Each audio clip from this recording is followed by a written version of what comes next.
Assalamualaikum warahmatullahi wabarakatuh.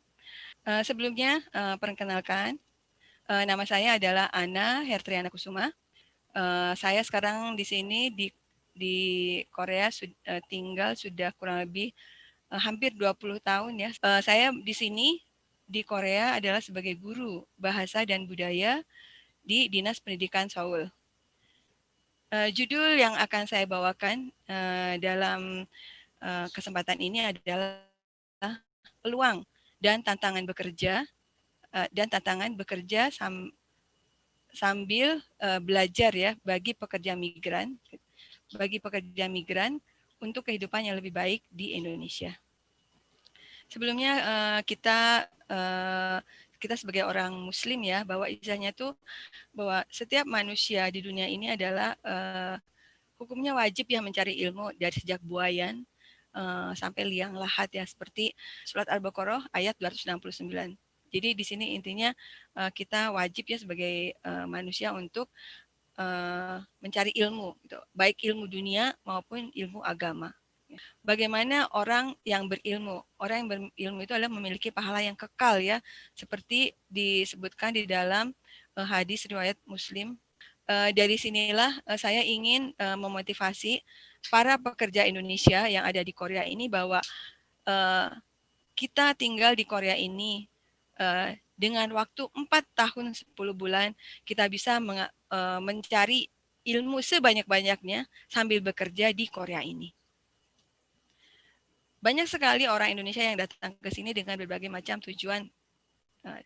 Misalnya bekerja. Datang ke Korea dengan tujuan bekerja. Datang ke Korea dengan tujuan belajar. Datang ke Korea dengan tujuan bekerja sambil belajar. Jika kita bertujuan untuk bekerja, kita akan mendapatkan pengalaman dan gaji. Tujuan kita belajar ke Korea ini, kita akan mendapatkan pengalaman dan ilmu.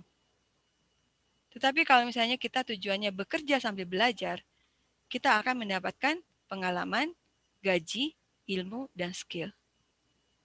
Oke, sebagai pekerja, tujuan Anda di sini apa? Hanya bekerja atau bekerja sambil belajar? Silakan Anda jawab pada diri Anda masing-masing. Oke, kita lihat para pekerja Indonesia yang pulang dari Korea ini, setelah sampai di Indonesia, kita lihat pertama adalah mereka melakukan bisnis. Tapi pada saat melakukan bisnis ini, semuanya itu istilahnya itu harus tetap belajar gitu. Karena tidak ada kita melakukan suatu bisnis atau menjadi seorang pengusaha tanpa belajar. Setelah kembali dari Korea ini, ingin bekerja yang lebih baik daripada saat di Korea, tentu harus diimbangi dengan bertambahnya ilmu atau skill yang kita punya. Sebagian besar para pekerja Indonesia yang ada di Korea ini belum ada rencana. Dan pada saat mereka sadar dan mereka tidak siap, banyak teman-teman kita yang memilih dengan cara ilegal. Memilih dengan jalur ilegal itulah bukan suatu pilihan yang benar. Belajar di Korea banyak sekali cara yang bisa kita dapat. Pertama dengan lewat shelter. Dulu, sewaktu sebelum pandemi, jika kita belajar di shelter di Global Center ini, harus datang ya ke tempatnya atau secara offline kelas. Kemudian setelah selesai, itu akan mendapatkan sertifikat non-formal. Tetapi sertifikat ini tidak bisa dipakai setelah kembalinya di Indonesia. Kemudian universitas terbuka. Kalau yang saya tahu, pada saat sebelum pandemi ini, sistemnya 50% online, 50% tatap muka ya. Nah, kalau kita kuliah di universitas terbuka, kita akan mendapatkan ijazah sarjana Indonesia.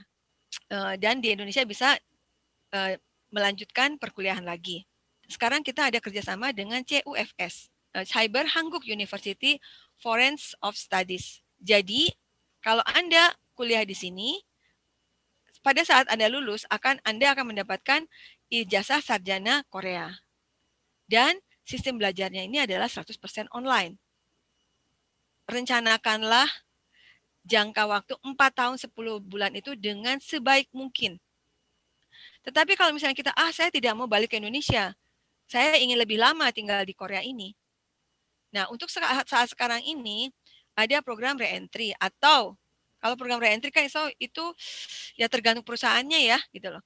Tapi negara Korea ini juga memberikan kesempatan dengan program Sawe Tonggap ya, misalnya itu.